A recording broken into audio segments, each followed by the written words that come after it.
Can you believe that it is already day 10? We are less than 2 weeks away from the 2026 Run Disney Marathon Weekend Dopey Challenge. Welcome back to the Dopey Countdown. And today we're going to be talking about travel and logistics and why this matters more than most of us realize. Most race weekend stress has nothing to do with the actual running and the events itself. It's all the logistics. And Run Disney is full of logistics. But good news is if you've never done it, it is one of the most well-oiled machines that most of us have ever witnessed. Why logistics matter. Stress is not just mental, it's physical. We feel it in our bodies. We feel it in less sleep, more walking, more decision making, more fatigue. And all of these cost energy, right? And we talked already about that stress and the mental toll that it takes and making us hunger and making us bloated. And we're adding all sorts of things to that stress. All right. So, what to think about now? And there's a lot of people out there thinking about a lot of things they don't need to. So hopefully this helps if you're one of them. And if you're really chill and relaxed, hopefully you've already got all these things covered. And if not, take a look at them. All right. So first, confirm your travel details. This sounds really, really simple, but every year, every race weekend, I see it pop up and I'm already seeing them pop up messages of, oh, can I pick up my race bib on the day of race? The formal answer from Run Disney is no, you can't. Now, maybe they make an exception for you. They're known to do that from time to time if you talk to them nicely, but the official on their website answer to that question is no. So make sure that you are arriving in time to attend Expo at least the day before your first race. And so if you are doing Dopey, that would be on Wednesday. If you're doing just the marathon, then feel free to fly in on Friday or Saturday morning and attend the expo on Saturday. All right, start laying out your race gear. If you're like me, maybe you pack a lot last minute. I do a lot of races, like a lot of races.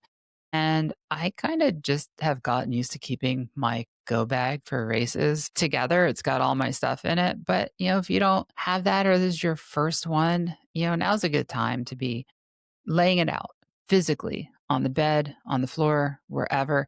I find it super useful when you look at it to say, where's my XYZ? Great example, looking at the weather. This far out, the weather can change and it's Florida in January. So this weekend is known to be hot, cold, windy, rainy, anything in between. 2 years ago, it had threat of hail. Last year, it was really cold and rained sideways. 3 years ago, it was 90 degrees. 4 years ago, it was so hot, they had to shorten the course. So be prepared. You don't know what the weather is going to bring. So take a look at the forecast. How are things trending? But be prepared. If you tend to get cold, maybe bring a pair of gloves or, a pair of throwaways. Pack those Mylars. They tend to give us Mylars at the end of every race if the temperature is below 70, I think it is. But you're going to show up to the 5K and you're not going to have the one from yesterday. So you got to bring it with you. This is going to sound really silly, but decide what shoes you're bringing. If you're like me, you might have a different preference in shoes for short distance versus long distance, right? And take a look at them. Like, are they going to survive that race? Do they still feel fresh? If not, now you still have enough time to replace those. And, while traditionally we think about breaking in shoes, depending on the types of shoes you're wearing, not all race day shoes need to be broken in. So decide what shoes you're wearing and for which race, and be prepared if it does happen to rain. What are you going to do the next day? So if you only bring one pair for all 4 races, which some people do, what is your plan to get them dry and ready for the next day? Nutrition and hydration. We've talked a bit about both. You've trained with nutrition, you've got your hydration plan or your nutrition plan. What are they? Write them down. If you're planning to rely on gels, great. Pull them out, pack them. If you were planning to buy them at the expo, maybe because of weight on the airline or whatever, make sure that the the places at the expo have the brands that you use and have them available. Some brands are easier to get than others. Okay. You don't need to pack everything today. You've still got a few days until whenever you fly down or drive. If you're not local, you do want to reduce those last minute decisions, right? I'm a last minute packer. I hate the fact that I pack at the last minute. I always have in my head that I'm going to do better next time, and I don't. But what I do have is a list. So write it down. All right, let's talk about shoes. What shoes to bring? The shoes that you trained in and a backup pair that you trust at a minimum. Now, you're going to hear a lot of different advice on new shoes. I personally have no issue with showing up at race day in a pair of shoes that's fresh out of the box. There's some dangers to that. But if it's a pair of shoes, if it's a model that you are used to running in and you know how they perform and you know how they are fresh out of the box, then go for it. If you're not comfortable doing that, then make sure the pair that you have has some miles on it. Doesn't need to be a lot, but enough that you're going down with some confidence in the shoes that you're going to run in. Make sure that you're not going with shoes that you're just hoping they'll work. Nothing new on race day. So if you've never run with carbon fiber shoes, now might not be the time to do it. Or if you're really set on that, maybe break them out, run, a couple of 30-minute easy runs or whatever's in your plan just to kind of both break them in and get used to them because they do perform differently than a non-plated shoe do. All right. And just remember, hope is not a strategy. Have a plan and execute that plan. Okay. Let's talk about energy.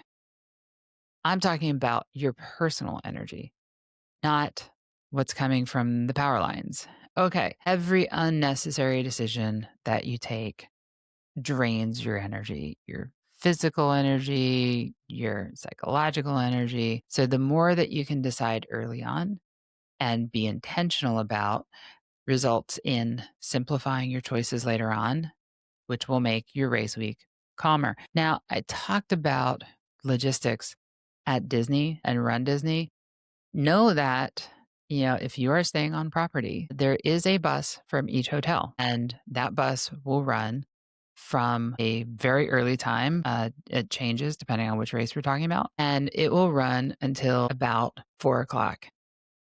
Don't be on the last bus unless you like stress, but don't be on the last bus. We are always on the first bus. And that first bus we have found runs a little bit earlier than is posted, which we like. But remember, those later buses, they're going to be crowded. You might not make it on that bus and have to wait for the next one. And many of those buses have multiple stops at multiple resorts. So plan ahead. Don't be last minute. And if you do that, you'll be fine. If you're driving, the expo guide has on there all the traffic closures. Be aware what roads close and when. And it's important for two reasons. One is getting there. The roads do start closing pretty much right when they say they're going to. And getting around the Disney World does get a little more difficult as time goes on. But then also the inverse, if you are a fast 5K runner, just know that the buses don't start running until after the last runner is off of the roads and they've swept the roads, picked up the cones. So that tends to be around 7:30. If you're driving, you might be able to get out of there earlier.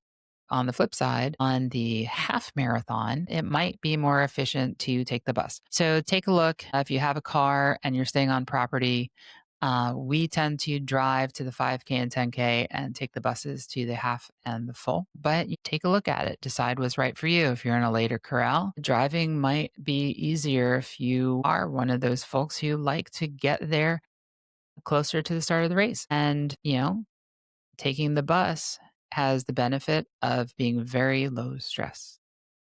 All right, big tips here. If you're flying, put your race gear into your carry on. That's your shoes, a pair of socks, your nutrition, and be careful on the nutrition, right? Because you do have to make sure you stay under the TSA limits, both for the individual packet size and your totals, right? So if you're taking big bulk packets, they're going to have to go in your checked baggage.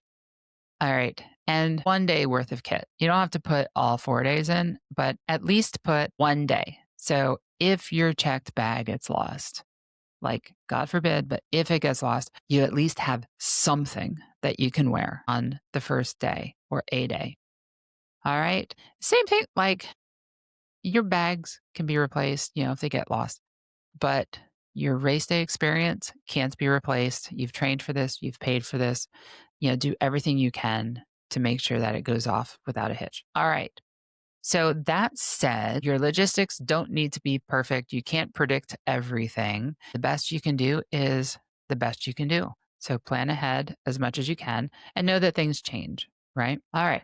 So tomorrow's topic, we're going to talk about sleep, stress, and life load and how that affects the recovery, because recovery is more than just running. So remember, plan early and race calm.